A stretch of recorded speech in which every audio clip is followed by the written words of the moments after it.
Welcome back to Can Angels Fly. I'm Nancy, here once again to talk about Saturn. For this video, it's kind of like a part two. In this video, I dive into the actual Dasha period, which is a period or a time or a season that Saturn comes and governs over a person's life.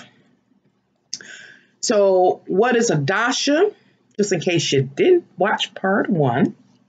A Dasha is, as I mentioned, a period, a season, a time. And that time for Saturn to reside in a person's life up close and personal is between 29 and 30 years. The onset starts about 28 years old, 28 and a half to 30 years. And what I kind of said it wrong. Like, the announcer will come and let you know that Saturn is coming in about the 28th, about a year and a half or so before. And then Saturn comes and takes his place and his position in your life or in your birth chart. Now, for this video, I'm really not going to be dealing with my birth chart. If you watch part one, you know this is my actual birth chart.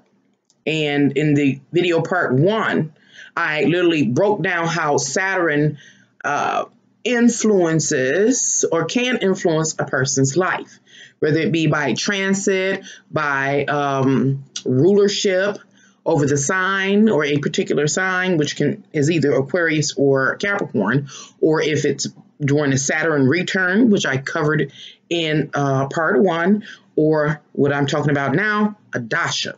And I'm focusing on the Dasha for a reason, and I'll get back to that in a moment. Quote, a person comes in your life for one or two reasons. It either is for a reason and a season. A person comes into your life for a purpose. One or two or both. I'm trying to think of the quote. It goes something like that. And a person comes into your life for a reason and a season. We've already defined that Dasha means season. So what is the purpose for this energy, person, Saturn, if you watch the first part, OG gangster, to come into your life? Well, we first have to define what Saturn is, what its energy consists of, what its vibration brings into a person's life. It brings restrictions, denials, blockages, lessons learned over time. It can bring hardship, and the hardship really comes because we don't understand what we're dealing with. We're trying to bang our heads on an invisible wall that Saturn is blocking.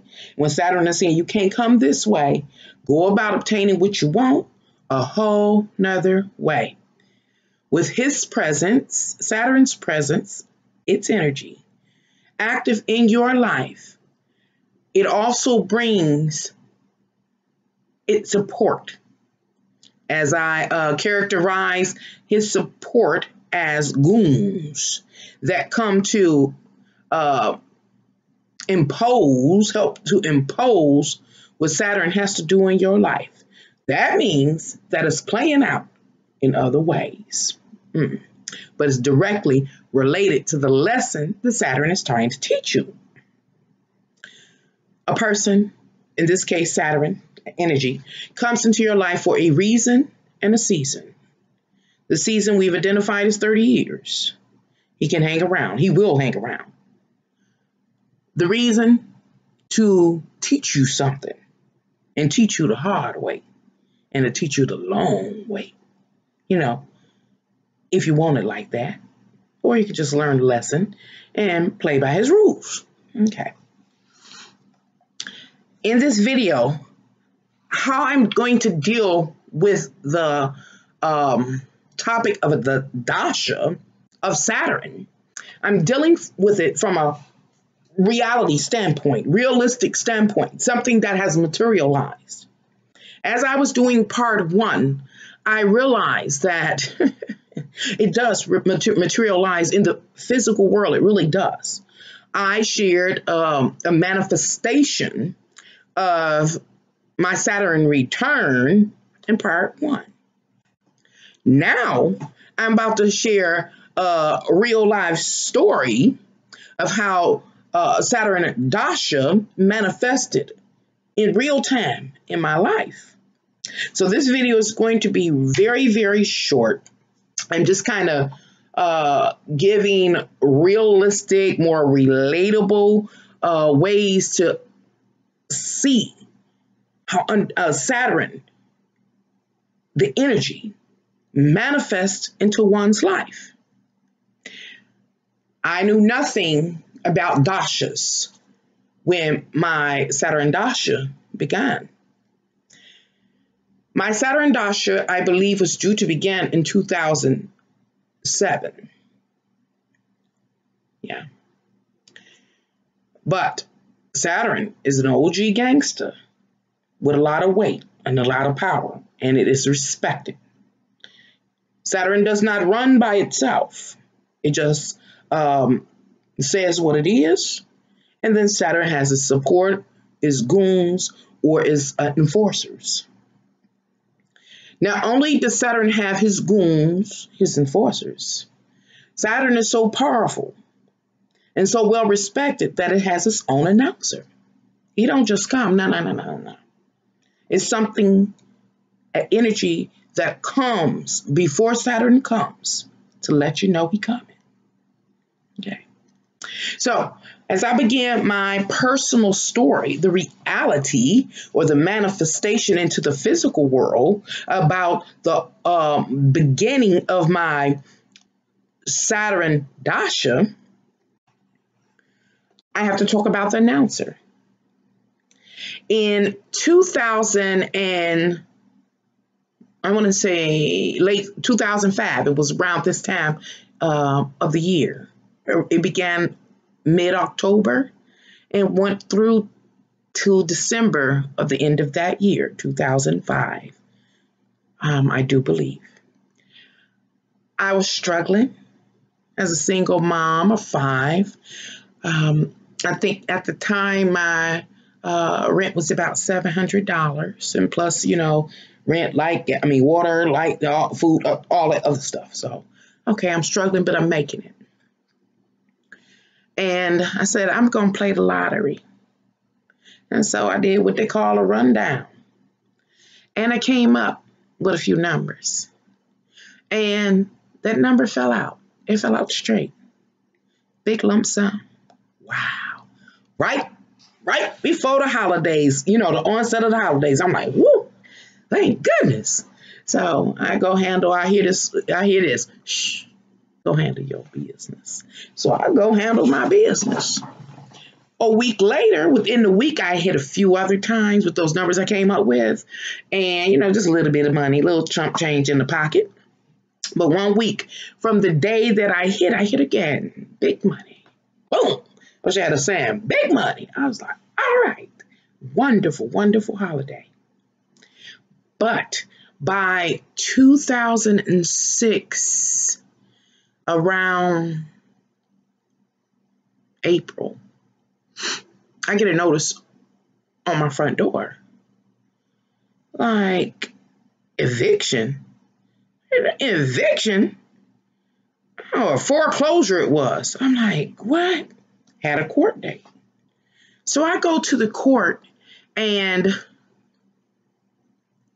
let me stop.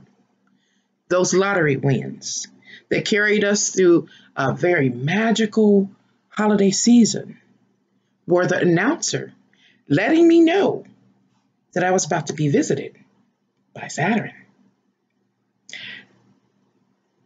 At the time, I didn't know anything about dashas. So I didn't know what I was about to face. Continue with the story. And this story is really, really relevant, so you can see that these energies manifest on point, on date, within a minute is perfect. It's perfect. Story continues. So I go to court, which is within a few days, like really no notice at all. And when I get there's all of these people in landlord tenant court. I'm looking like all of these people. It was like close to 100 people at least. I'm like, well, gosh, doggone, I'm going to be here all day. They called the case number, and it went a little something like this. My landlord were all those other people's landlord. And I'm not going to talk about, I got to kind of talk about that. So I'll continue. And my landlord owned apartment buildings, complexes, duplexes, multiple homes. And my landlord had died about a year to 18 months prior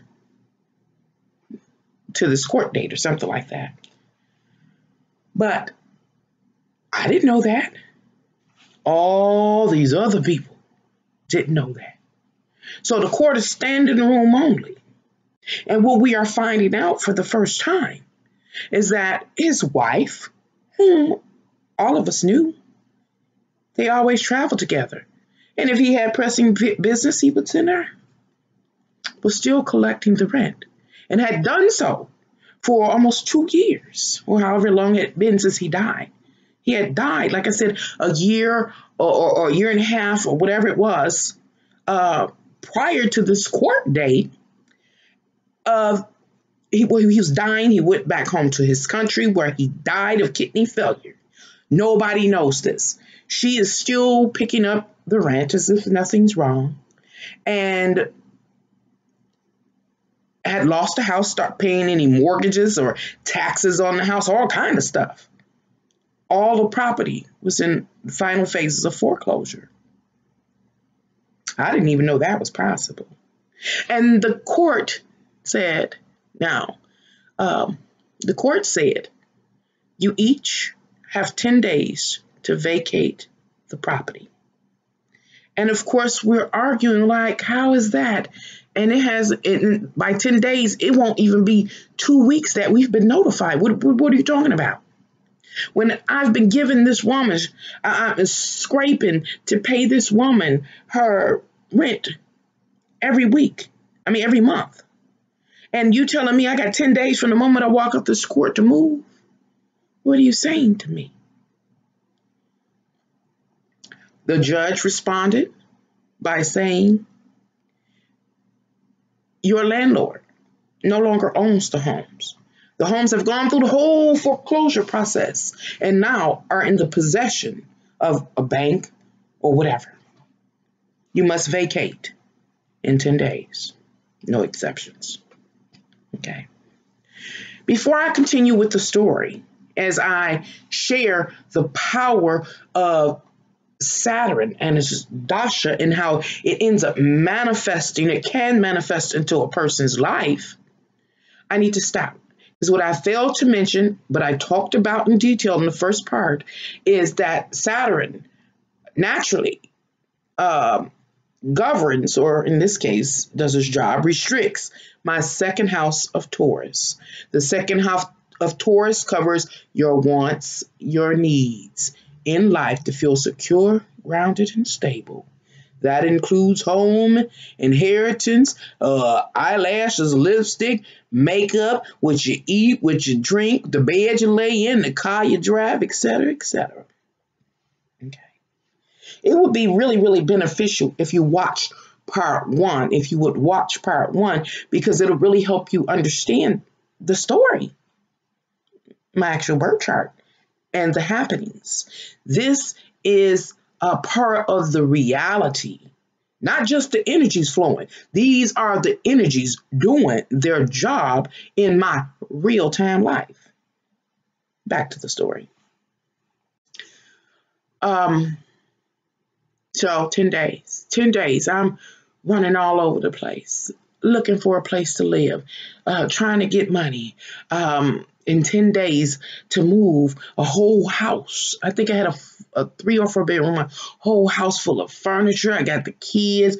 I think they were still in school at the time, soon to be getting out. I can't, really remember. And so I thought I found a house, and the person backed out on me in the ninth hour, on the ninth day. So I'm about to go homeless. I'm going homeless. My very security is threatened. And a new friend of mine, a friend of a friend, said, "Hey, Nancy, I have a house that you can rent." I didn't want to because I was familiar with the neighborhood. And the neighborhood is what I'll define so rudely as gutter. But my back was against the wall. This person offered me to stay in one of their unfinished homes that was pretty okay until they got that particular house together. Then I could rent it. Actually, I could rent it for $100 less. I had no other options. Okay. So a few weeks later, I move into this new house in this neighborhood. As I said, I will have to define the community as rudely. I have to say it was gutter. What does gutter mean? It was broken glass everywhere. Grandmaster Flash, broken glass everywhere. People sitting on the stairs, they just don't care. That kind of thing. Many of the people's mentality was more poverty-stricken mindsets.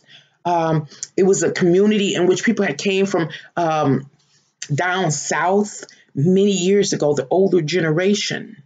Some weren't able to advance or bump up over time, and they were like a community stuck in a rut.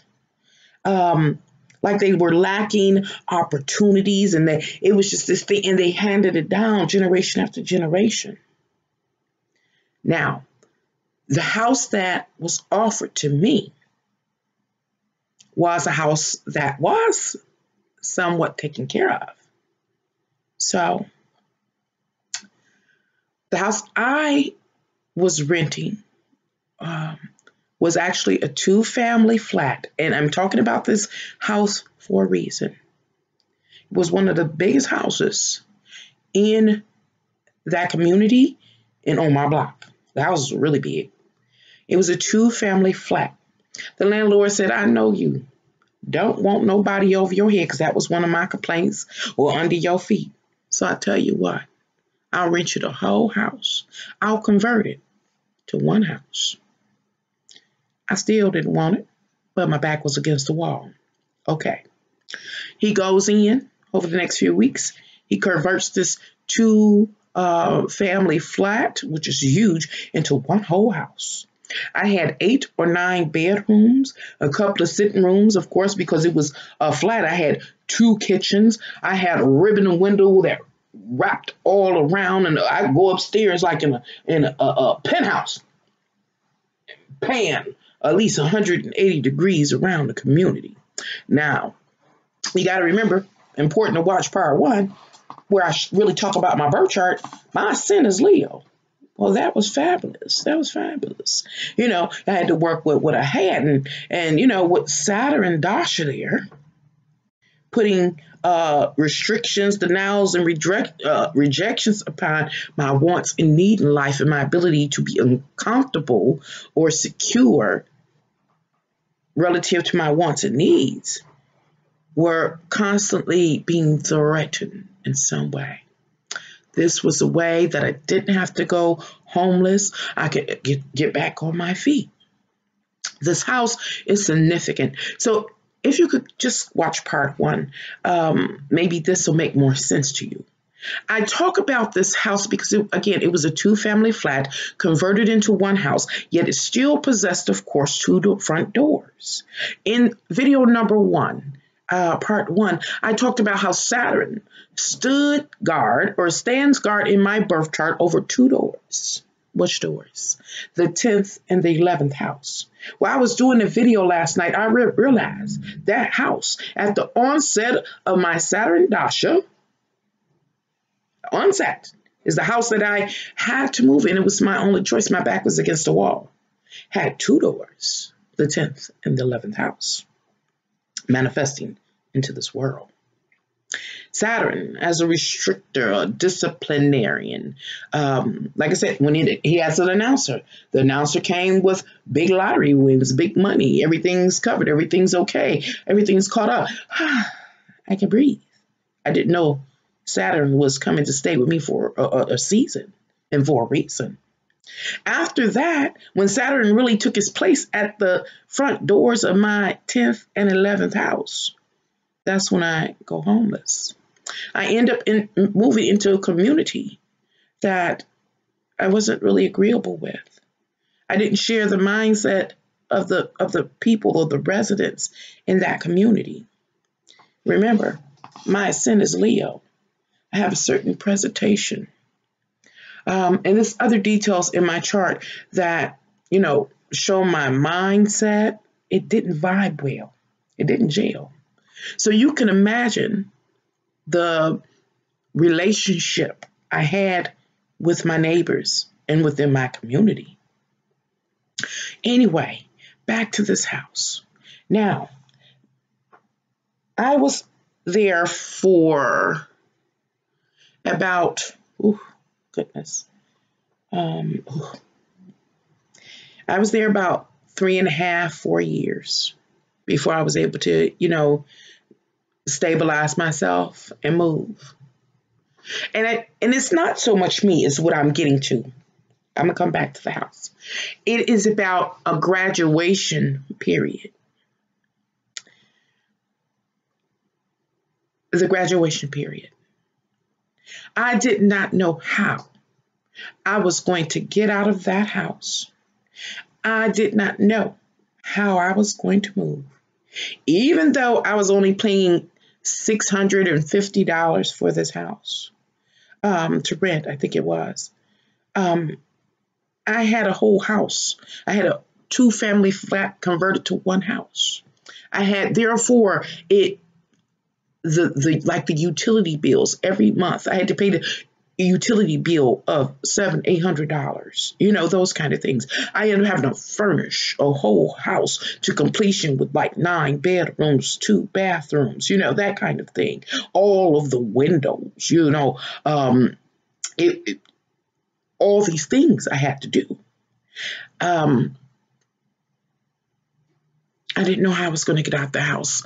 My finances were stretched to the maximum, savings being depleted, you name it. It was gone.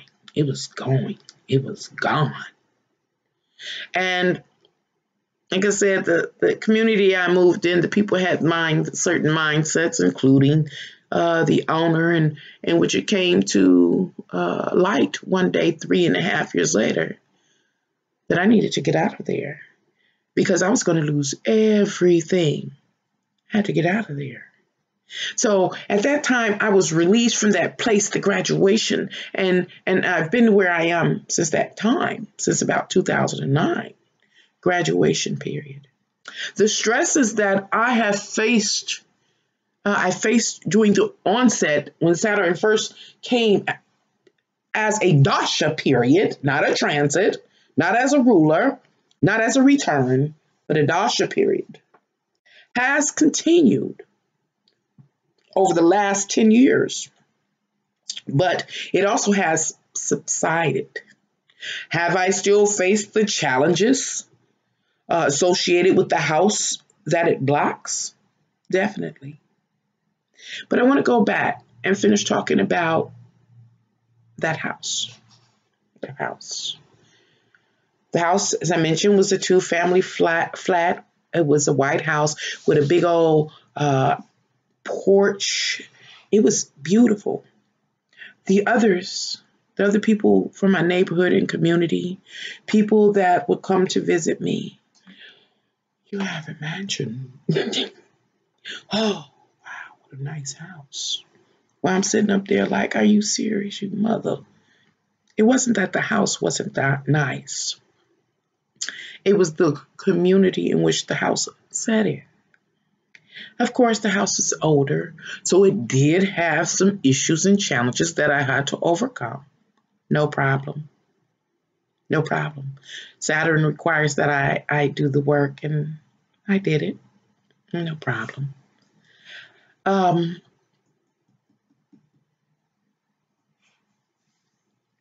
had a lot of power struggles with the neighbors. I know I'm jumping around because and that's what I covered in my chart about power struggles with people within my neighborhood and community. Yeah. And so the way it manifested into my reality during the first 10 years, or the first 3 or 4 years of my Saturn Dasha is, like I said, the community I moved into would be defined by many as gutter. And the people's mindsets were like ghetto. I move over there and I'm in the ghetto, but I was fabulous. Leo was saying I was ghetto fabulous, causing power struggles, and battles and, break-ins, all kind of stuff. But come on back to this house, Nancy. This is what I realized as I was doing an interpretation of my chart yesterday on part 1, is that house, it was like all I could see after by the time I got done is how that house dropped into my life. When I tell y'all, I looked everywhere. I drove from the moment the sun came up to went down looking for a house in them 10 days. I couldn't find a house nowhere. It was nothing that I could do. The one house I did find, a person took it to the 9th hour and bailed out on me. It was nothing I could do. And here come this, savior with this house in this community. A big old mansion, that I made ghetto fabulous. The two doors of that particular house represents, as I did the video yesterday, that 10th and 11th house. That house had, the whole time, it was always threatening my security in some way, my level of comfort in some way. Yes, it was ghetto fabulous, but it was the environment that I was manipulated into having to be in due to the circumstances. In part 1, I talked about how Saturn stood or stands like an OG gangster at the doorway of the house in which it is in. In my case, it is guarding or blocking 2 houses, the 10th and 11th. I also talked about his goons that come around.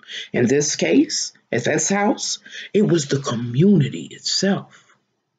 But I learned something. I can really say that I learned something, especially after the reading or interpretation of my chart last night, that Saturn was always telling me, do it another way.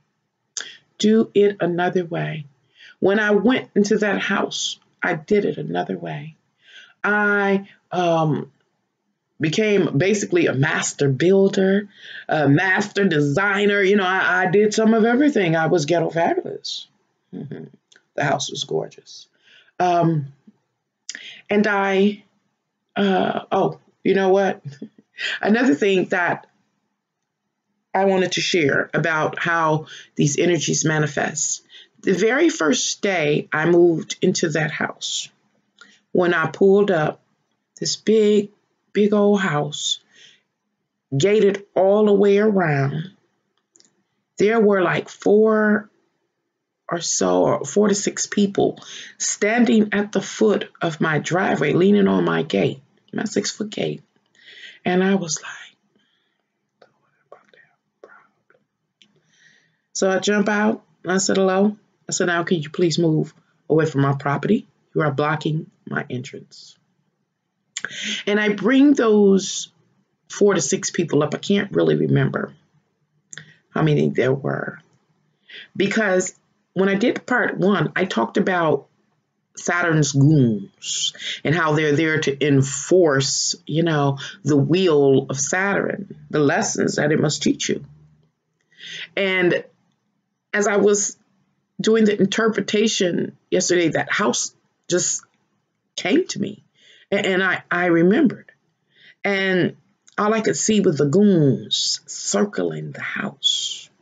And the goons for Saturn, was like 6 of them, circling the house, threatening my ability to maintain my level of security and stability in life, to keep my head above water one way or another, that kind of thing. And those goons were standing there. I hope I'm making this make sense. I'm not going to take too much longer, but the house was representative, that real house in my life that I'm talking about was a representative of the house that Saturn stands in front of. And it had 2 doors, just like Saturn stands in my chart. And the goons, either was 4 to 6 of them. I want to say 6, because I do know 3 of them was brothers. So it probably was about 6 of them standing outside my gate. Part of the community as well that kind of helped, were like symbolic of the goons that support Saturn and help him out. These kind of things. Just the contents of the house and the things I had to go through, like the really high utility bills, all that was second house stuff. Keeping my head above water, that kind of things, material goods or whatever, and the security of them, those kind of things. Another thing that the second house covers, guess what, y'all? Guess what else the second house covers? Yeah. The things that you like and want. Sex, love. That same house, the same house, was where I met my love.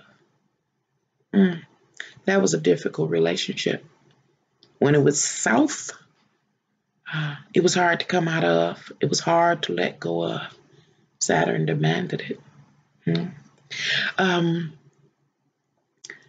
And the reason why I bring up that house, other than it just being a manifestation in the physical world of my chart, is what I understood yesterday as I was doing the interpretation, is that I learned that you got to go about it a different way. The goons will circle the house like vultures. So it's like when you see the spy movie and you got the 007 person coming through. They don't want to be spotted by the goons or the opposing, party or whatever. And so they wait. And then when the goon goes past, then the 007 make their move to do whatever they have to do. And so that's what I realized when it came to Saturn restricting or governing the happenings in my life in order to teach me the hard way, as long as it takes, is that I had to wait for the coast to clear and in 007 and do what I had to do, whatever that may be, in order to secure my stability. Not giving you too much information, not too much TMI, but like forming alliances with people that I didn't have the same mindset, with those kind of things, and having to learn how to negotiate my way. Sometimes I might have had to turn it up a notch, let my lion roar, and, in order to level the playing field if necessary, those kind of things. I bring up the lottery win because I was talking about how Saturn has an announcer. Prior to me moving the house, has an announcer. And how the first time during the Saturn return, how it came and everything I thought I wanted, hoped for, hadn't thought about, didn't deserve, I got it. I had everything a person could want, everything that I could want, I had. It was too strange. It announced Saturn coming by giving me everything that Saturn was about to teach me a lesson about. At the onset of the Dasha, the same thing happened. The 2 big lottery wins. A few months later, when Saturn took his place in front of the second house, homelessness manifested into my life. Interesting.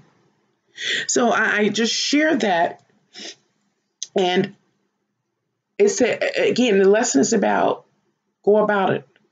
When Saturn is blocking, it says go about it a whole different way. And excuse me, my stomach is growling. Go about it a whole different way. Now, I guess I could say this. This is something that I don't understand. And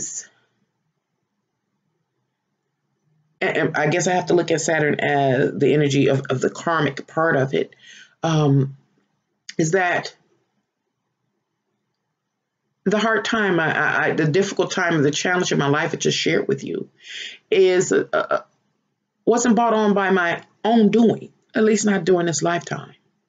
It wasn't like I was back in my rent or, misusing the house or not paying my bills. This was by someone else's work, somebody else's doing.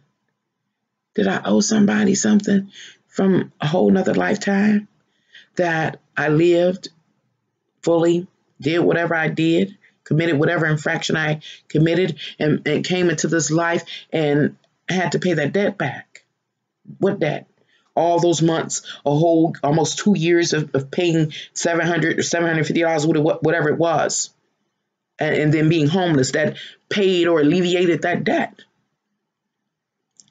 So I never have to see that person again.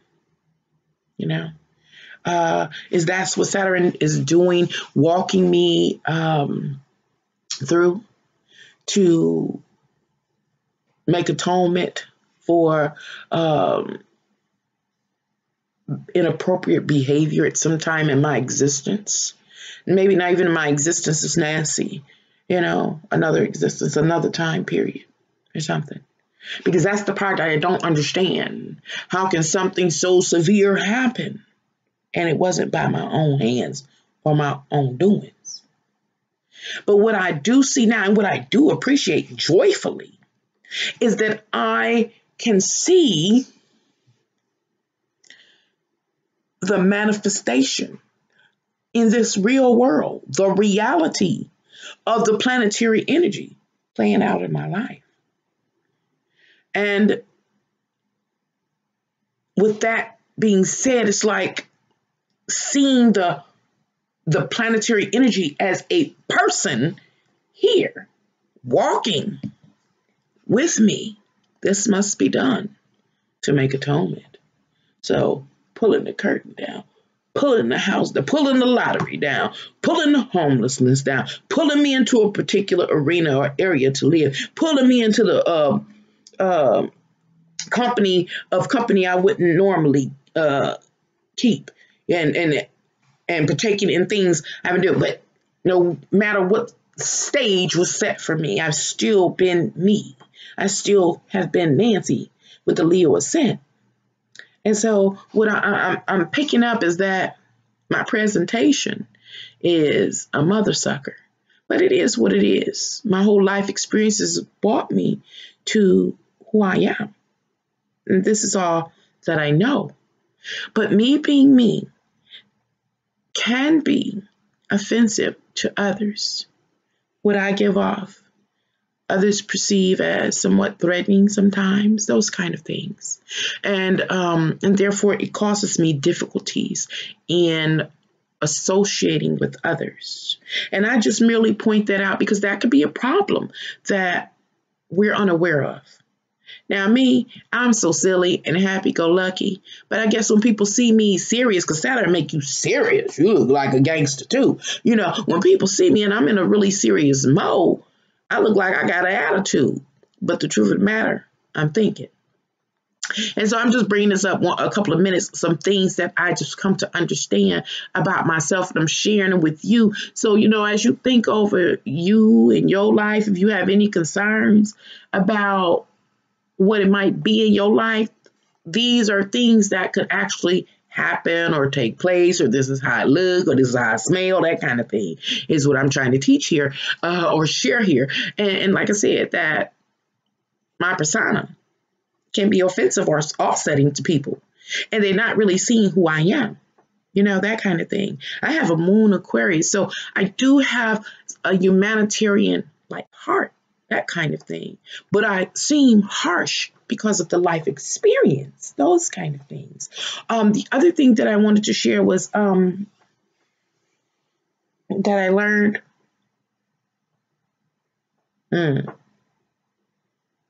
I can't even remember because I talk so much. But I hope I shared a little bit to shine light on how planetary energies become real in your life.